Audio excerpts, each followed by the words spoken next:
Alright guys, now I know a lot of people out there want you to get some special tools, some tool to the hook.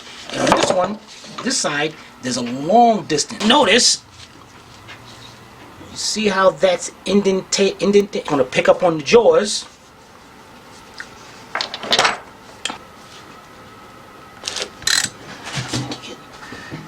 There's a smaller gap. Well, it's getting easier now, so I can probably pick a little opening right on each side that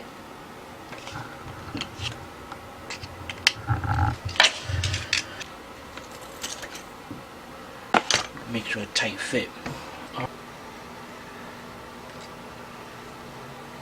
Your nut off now. Put your nut back in the party line where it's supposed to be. First thing. There's two.